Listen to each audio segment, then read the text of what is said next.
நரம்புகள் மற்றும் மூளை. உங்களது தலைக்கு உள்ளே உலகத்தின் கடினமான கட்டமைப்பு எனப்படும் அமைப்பு உள்ளது. மனித மூளை. இது பார்ப்பதற்கு பெரிதாக நீர் ஊறிய வால்நட்டுடன் கூடிய சுருங்கிய பருப்பு போன்று இருக்கும். இது 2 பாதியாக பிரிக்கப்பட்டுள்ளது. மேலும் ஒவ்வொன்றும் சராசரியாக 1.5 கிலோகிராம் எடை இருக்கும்.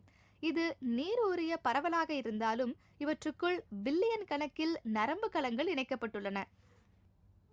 உங்களது மூளை உயிரணுக்கள் தொடர்ச்சியாக தாக்கும் வேதியியல் மற்றும் மின்சார தூண்டுதல் உங்களுக்கான எண்ணங்களை தோற்றுவிக்கிறது. மேலும் உங்கள் செயல்பாடுகளை கட்டுப்படுத்தி ஒவ்வொரு நிகழ்வையும் பதிவு செய்கிறது.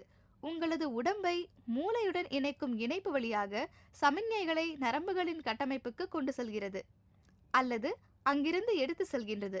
இந்த அமைப்பு கணினியின் கம்பிகள் போன்றது. மூளையின் பல்வேறு பாகங்கள் நடப்பது அல்லது பேசுவது போன்ற பல்வேறு செயல்பாடுகளுடன் தொடர்புடையவை. உணர்வு பகுதிகள் என்று அறியப்படும் சில பகுதிகள் உணர்வு உறுப்புகளிலிருந்து சமிக்கைகளை பெறுகின்றன. மற்றவை இயக்கப்பரப்பு என்று அறியப்படுகிறது.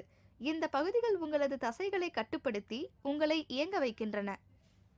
ஒருங்கு முனைப்புகள் என்று அழைக்கப்படும் சிறிய கிளைகள் மூலம் நரம்பணுக்கள் மற்றும் நரம்பணுகளிலிருந்து சமிக்ஞைகள் பெற்று சிறிய சுருள்வால் அல்லது நரம்பிழைகள் மூலம் திருப்பி அனுப்புகின்றன. நரம்பிணைப்பு என்று அழைக்கப்படும் சிறிய இடைவெளிகள் மூலம் சமிக்ஞைகள் நரம்பிழைகளின் இறுதியில் ஒரு களத்திலிருந்து மற்றொரு களத்திற்கு செல்கின்றன.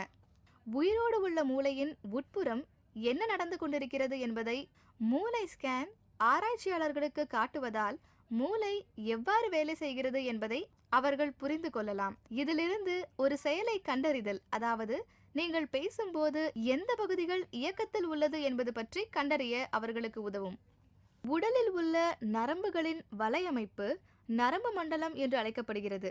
மைய நரம்பு மண்டலம் அல்லது CNS என்பதில் கவனம் செலுத்துகிறது.